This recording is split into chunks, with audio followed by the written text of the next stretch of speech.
Khumalo. Hey everyone, it's been a long time since we visited Khumalo. The main thing is that now the new most wanted list means that we can revisit Khumalo and build him differently. The most important change from the most wanted list is actually not in faction. It's the fact that cloneship is no longer restricted, which means that we can potentially build some decks that involve programs that go in the bin, knowing full well that cloneship can salvage them for us. Right? So to take advantage of this, we are going to play a cloneship based Khumalo deck. But because I'm kind of out of practice, it has been quite a long while since I played Khumalo, I've decided to go with a very vanilla build, very similar to some of the previous decks I've built before. And in fact, I'm not even taking advantage of cloneship coming off the most wanted list here because this deck has absolutely no unicorns. Cloneship, I mean, this would be perfectly legal pre-most wanted list simply because cloneship would be a restricted card back then. Yeah, but we're just gonna use this list to get some practice in with Khumalo, so don't expect anything too out of the ordinary here. In fact, I think the biggest interesting part about the deck list would be the one-off DJ Fenris. We'll see if we can make good use of DJ Fenris's ability. But that's about it really. Otherwise, it's very standard Khumalo business. Usual breakers, consume one-off, you know, for economy. It's very standard. Today we'll be playing up against an Netrunner Rush/Glacier deck, and our biggest tech for that deck is in the form of David. David is a very important card nowadays because a lot of high strength ice are in circulation on the co-op side, and having David around means that you can safely face plant them, especially against Netrunner where even uniced servers are all potentially threatening. In the Jinteki faction, you have some really nasty face checks like Chiashi and DNA Tracker you want to skirt around, and David allows you to do that. With cloneship in your deck, you can also recur Davids, which makes David all the more better. What the extra synergy in my deck comes from the fact that I'm also running Ice Destruction in Hippo, and the main use in this particular matchup is to kill remote surveyors. Surveyor is going to be the restricted card for my opponent. For this particular opponent, they're going to play Surveyor over Obo Carter Protocol. Hippo is very important against Surveyor because we are able to kill two birds with one stone. Firstly, by removing ice from the remote, we are lowering the strength of Surveyors on the remote, which makes it easier to break Surveyors with MK Ultra. Secondly, if we use Hippo to kill Surveyors, we are removing an otherwise taxing piece of ice from the game, or rather at least into the bin. And the best thing about it is, unlike with the Cutlery events, you don't need to run on the server twice. Typically with Cutlery, you need to run it once to force the ice res, and then a second time to actually fork the server.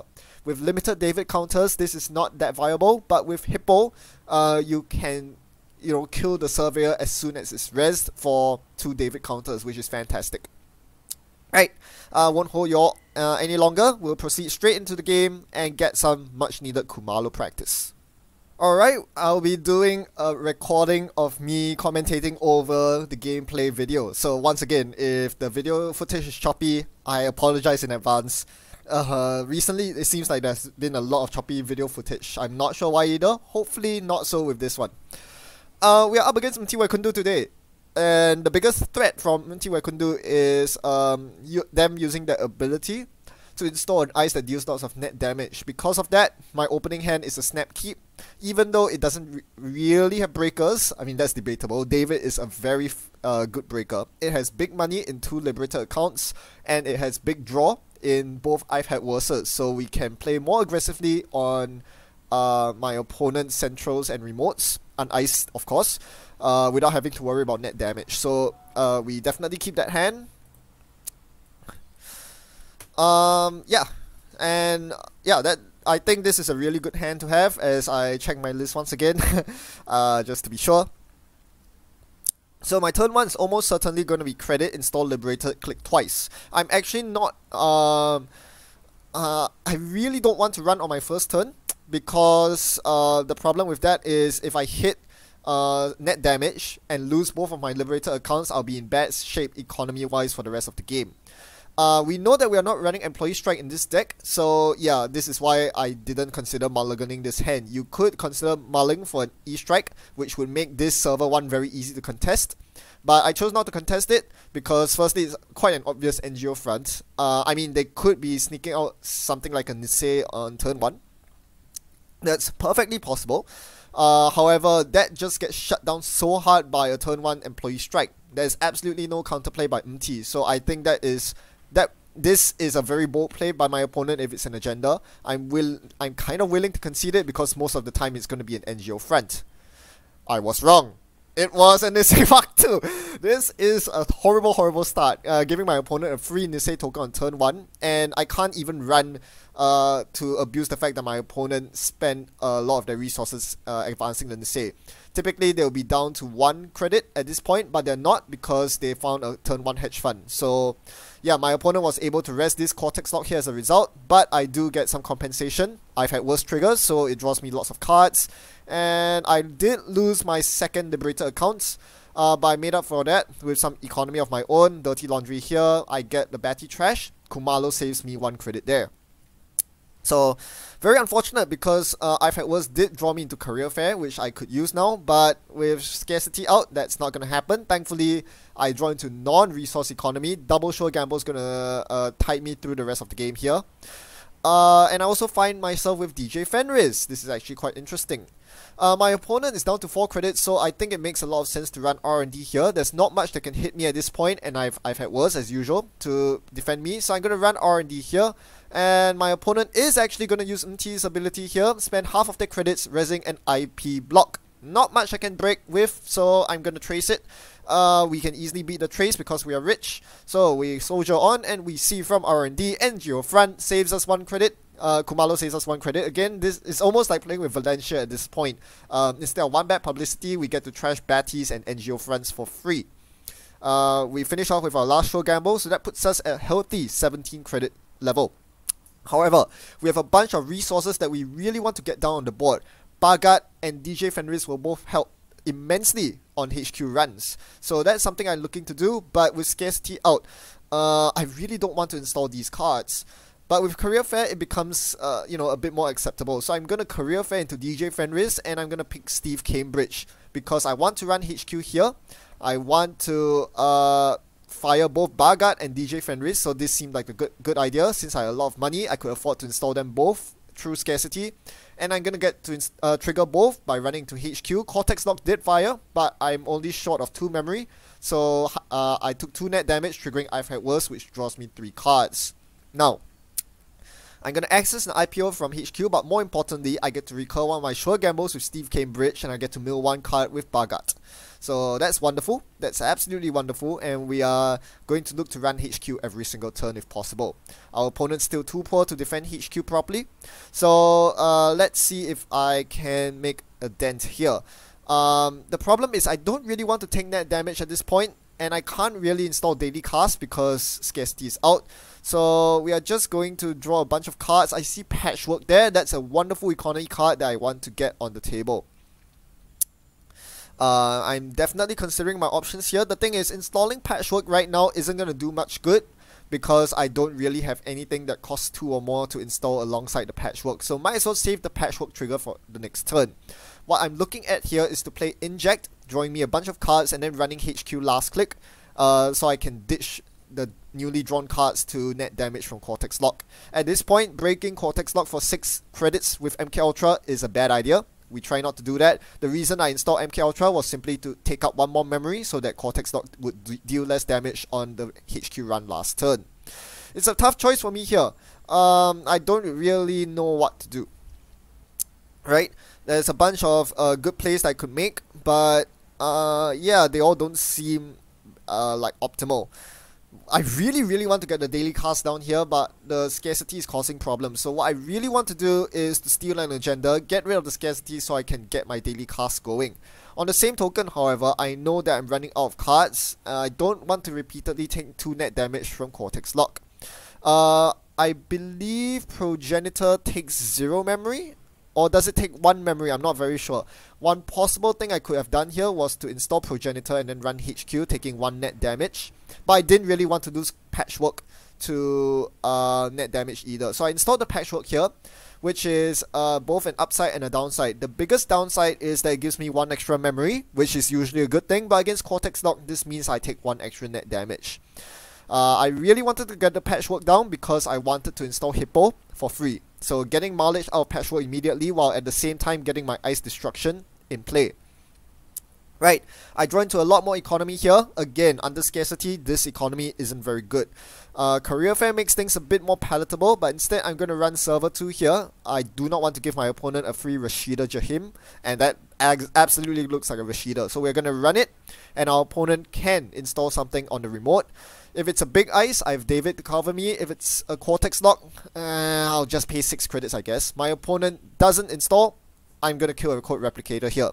We notice that we haven't installed any viruses yet because we haven't drawn our 2 viruses, Data Sucker and Yusuf. So, unfortunately, Khumalo cannot trigger here. On the last click, we're going to Career Fair something through scarcity. I'm choosing Daily Cast here. So yeah, Career Fair definitely offsets scarcity, and it's really nice to have in a deck that doesn't otherwise have counter currents.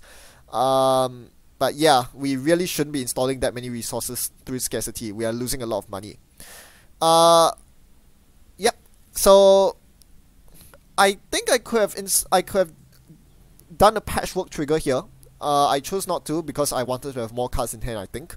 So again, we find a Career Fair into Liberator accounts. I did not trigger patchwork here. In retrospect, I probably should have, but again, I'm looking to keep my cards stocked up, my hand stocked up with cards. At this point, I didn't know my opponent was on Surveyor, so I'm assuming that with Obo Carter out in the wild, I should try to have enough cards in my hand to deal with Obo Carter Protocol. My opponent performs an install double advance, so I think I need to contest that server, but again, I'm worried about Obo Carter, so if I'm to contest that server, I need to double draw before running. And that makes it very difficult because I have to make 2 successful runs given my opponent has a Nisei token. So that Nisei token really warps my decision making here. Yeah, because it's, you know, it makes remotes that much more difficult to run, and as a result, you're just put off from running remotes altogether. I think one big mistake I made this game was not playing more aggressively on HQ, because with DJ Fenris and Bagat out, I'm gonna get so much mileage out of running HQ. Every single turn I don't run HQ is a wasted opportunity, and makes me question why I spend big money installing these cards through scarcity when I'm not running HQ at all. So here comes the HQ run. We are going to break the Cortex Lock with MK Ultra begrudgingly, and we're going to access 1 card, trigger Bagat, and trigger Steve Cambridge. So this is basically me saying I want to click to draw a card, but instead of drawing a card from my deck, I'm going to draw one from my bin and get some mileage out of it. I'm going to get a Bagat trigger, I'm going to access a card from HQ. So it makes more sense to run HQ rather than just draw a card from my deck. I see a Nancy from HQ, so that is an ice I can expect them to install with Mti's ability on the remote. I chose 2 I've Had Worse with Steve Cambridge. I wanted to recur I've Had Worse here because having I've Had Worse is a really good reason to not break Cortex Lock. So we are going to contest the remote here. You notice I dropped to 4 cards before running it. And sure enough, my opponent does install and res the Anansi in server 3 as I approach it. Right, this is expensive. It's going to cost me all my David tokens. And we're going to go through. Let's see if our opponent... Yes, they do use Nisei Mark II to end the run here, so that was an agenda. We could rerun it to steal the agenda, but again, I'm worried about Obo Carter.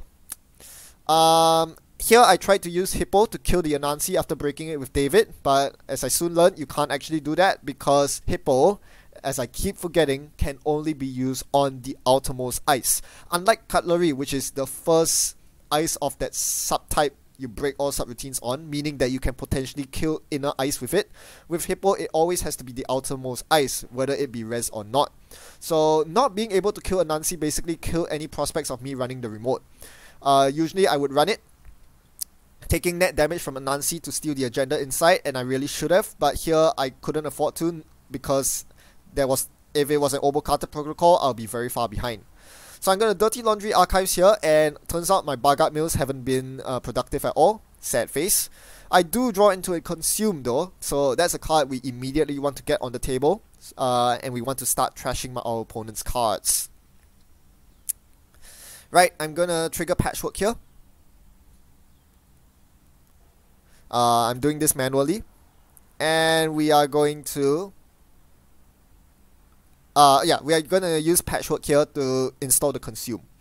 Now here, I finally caved in and decided to use my hippo to break the Cortex Lock on HQ. As I mentioned at the start of this video, I would have loved to save hippo for the remote. The game plan was to destroy the remote by killing the eyes on it, whether it be Anansis or Surveyors, kill all those eyes with hippo. Now, unfortunately, on the last run, as you saw, when I tried to use hippo, I learned that you can only use hippo on the outermost eyes, which makes it a lot worse. All my opponent needs to do here is to keep the outermost eyes unrest, like they're doing right now on the remote, and the innermost eyes are untouchable. I can't kill them with hippo. So that sucks. I can't, make the remote less taxing. So instead, why not use the hippo for something more productive and something that I can immediately use it on? Use it on the HQ Cortex Lock. I'm still having trouble with breaking Cortex Lock. I still have 3 free memory, so might as well get it out of the way so that my Bargat and Steve Cambridge can be more productive. Really, having looked at this now in retrospect, I really should have used the hippo much earlier. As soon as I could have, the turn where I installed the MK Ultra, that would have been the perfect time to use hippo. Or rather, the time when I installed hippo with patchwork. That was the perfect time to go on HQ, kill the Cortex Lock, and have free HQ access for the rest of the game. So I missed some HQ triggers as a result, but no worries. We've broken through HQ now, and now we're going to get all our triggers. First off, we are going to Steve Cambridge. It makes a lot of sense to get I've Had Worse back, but I already have 1 in hand, so instead let's get some economy back. I'm looking at my economy cards, and seems like Career Fair is a pretty good target, given that I have daily cards in hand. No, I chose Inject instead because I wanted card draw. Interesting. Alright, so we mill a card with Bargat, we kill a Code Replicator from HQ, as our opponent installs double advances, threatening game point. This time, they don't have a Nisei token though, so if I can make some magic happen, we could get into this remote. Inject draws me into the card I've been looking for, Clone Chip. Another big problem with my current setup now is I do not have access to my Fractor. The Yusuf is in the bin.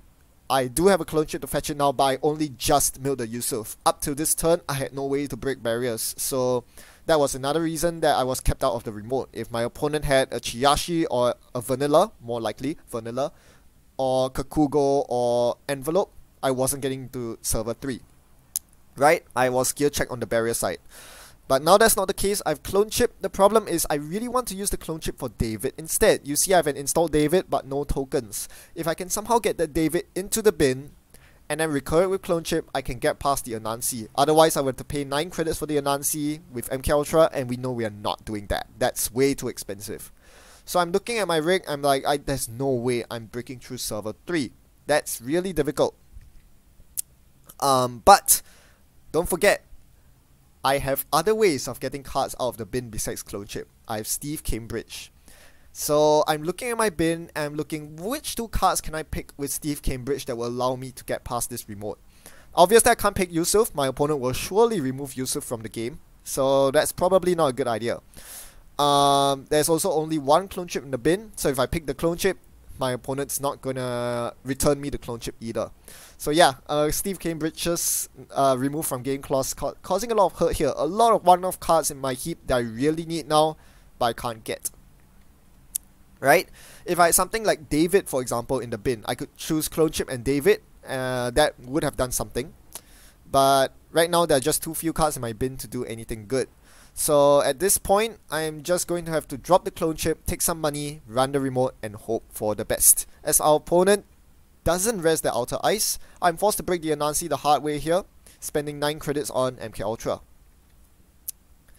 I could have let Anansi fire as well, but I chose not to, and now I'm going to pay the iron price for it as my opponent reses a Surveyor in my face. This is when I finally realized they're on Surveyor.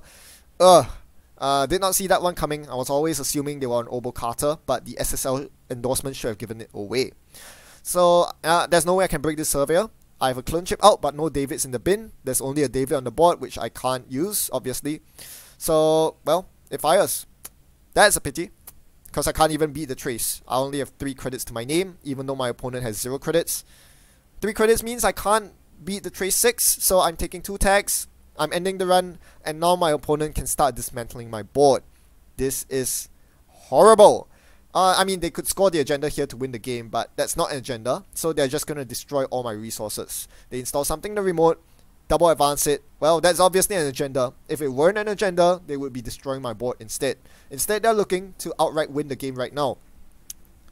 With Surveyor as the innermost ice, they're feeling very comfortable about the end run on Surveyor. So now I need to consider my chances of making it to the remote. Not only do I need to break the Trace 6 and the run on Surveyor, I also need to deal with whatever inner ice my opponent might throw me. Don't forget, Mti's ability is still active. Right, so we're going to take some money here. And now we have to think, how do we break Surveyor? First, we're going to run HQ. This will allow us to trigger Steve Cambridge. Our opponent doesn't use Mti's ability here. They want to save it for the remote. So, we are going to recur 2 cards. We're going to recur a Data Sucker. And we're going to recur a Yusuf, I think. Now, there is a reason I'm doing this. Can you see it? Don't forget, my goal here is to run the remote because I know that's an agenda. Given the way they played, that had to be an agenda. Otherwise, they would be using the tags to trash my resources instead. The reason I chose 2 programs here is because, as I trash a Marcus Batty on my HQ axis and get a consume counter, I can then over-install putting David into the bin. This is why I chose 2 programs. When I choose 2 programs, it means that my opponent must give me a program, and since they're cheap programs, I can drop them on the board regardless to get the David into my bin. Once David is in the bin, I can use Clone Chip to fetch it back with 3 fresh counters. So Anansi is going to fire here. At this point, I know they are not on Obo Carter, so the net damage doesn't matter. They can have their Anansi. It's not like the resources in my hand are going to do much anyway, given that I'm tagged. So might as well let it fire. If anything, I'm going to be really happy if it hits my IFAC worse. So I'm about to take 4 net damage here. The question is, do I draw with Anansi's ability? The answer is probably no. I need every credit I can get to break ice. Right, so we are going to install David. That's going to cost us some money. We are not going to draw from Anansi. We are. I have no idea what I'm thinking here. But that draw cost me 2 credits. That's pretty expensive. Anansi's 3 net damage clause hits, and it does hit my IFAC worse, so now we are back to 4 cards in hand. We let Surveyors tag Trace Fire. We break only the last routine as our opponent Mti installs a new piece of ice on the remote. What is it this time? I'm obviously going for it. It's another Surveyor. Okay, we are happy that we only spent 1 David counter there. This means that we can spend 1 David on each Surveyor, and we go tag me from this point on. If they have high profile target, well, good for them. But they don't. So we steal the SSL, that was clearly an agenda, and now they can go to town trashing our resources. They install something in the remote, and they are about to trash our stuff. No more DJ Fenris for us. And are they going to let Bagat live? Maybe. They are only on 8 credits. Nope, they are going to play Hedge Fund instead. Bagat sees another day. So we are definitely going to run HQ here. There's only 1 card in hand, so we don't have to worry too much about Mti's ability. We don't have to worry too much about... yeah. So we are just going to run HQ here after taking some money. And we're going to see the only card in their hand, the Rashida, which again we use Khumalo to trash for free. So far 3 credits saved with Khumalo. And now the question is, do we run the remote? The answer is obviously no, because they can't really threaten a win here unless it's specifically the one-off Philotic in the deck. This seems like a deck that runs 4 3-pointers and 4 2-pointers. 3 of the 2-pointers are Nisays and the last one's a Philotic. That makes a lot of sense. So I'm just gambling at this point that the remote server 3 card is a Rashida rather than a game-winning Philotic. I'm going to steal something from Archives because Bagat has been triggering, and I get SSL endorsements, so we are both on match point. I'm on 6 points, they're on 5 points, but given that you're looking at the video length here, you can probably guess that the game's about to end. Yep, that's a minor spoiler there. Obviously, server 3 did turn out to be the game-winning Philotic Entanglement. I had to take my chances there. Unfortunately, it didn't work out in my favor. Unfortunately for my opponent as well, they don't get the flatline victory. They do deal 2 net damage, but that's not enough to flatline me. Instead, they win on agenda points. So even though it was a very close scoreline towards the end, 6-7 loss, but I felt like I was on the back foot this entire game. The 2 main play mistakes I made this game was obviously not contesting the Nisei turn 1. I would say that can't really be helped because what you do on turn 1 really depends on what you have in your opening hand, and it just so happened my opening hand was too good to give up. Although I guess you could say that for the majority of opening hands, so I'm not sure.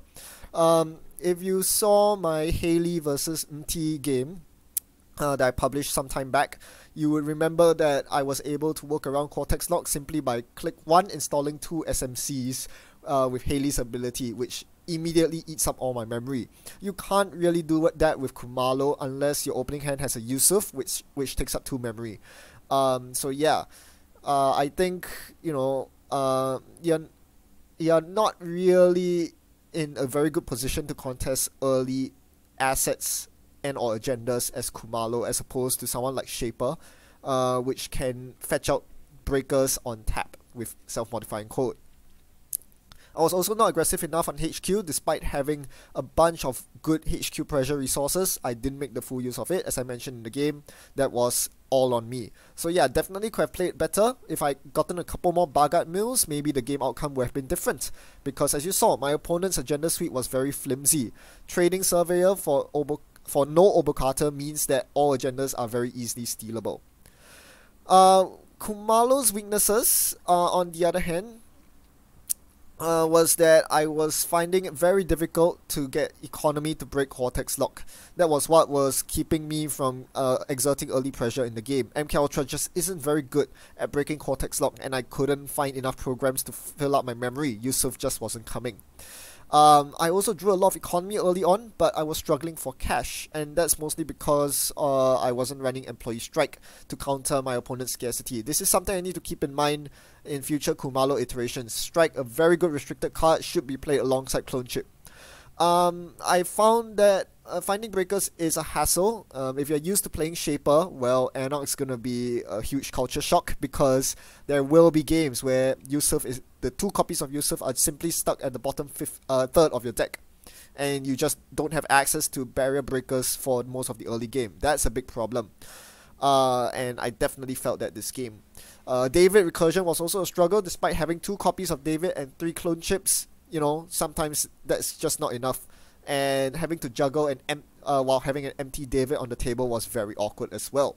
Finally, I think Khumalo's ability, while it saved me, I think, 3 credits this game, it's not ideal. Other identities would serve you much better. Khumalo being forced to play suboptimal viruses to make use of his ability is a big downside. And I felt in this game because most of your viruses are programs. Most of them went into the bin. You saw Data Sucker in the bin. Yusuf never really came out. Consume finally came out, but you never really want to use Consume virus counters to trash cards. You'd rather use it for the money. So yeah, because of that, I was stuck using Khumalo on 0 play cost or rest cost cards for the entire game, which was not optimal. Yeah, a lot of problems with this deck, but I'll fix it in an upcoming Khumalo video if I ever make one. This was just mostly a test run and to get myself back up to speed. Hope you enjoyed the gameplay. In the meantime, as always, happy net running. I'll see you in the next video.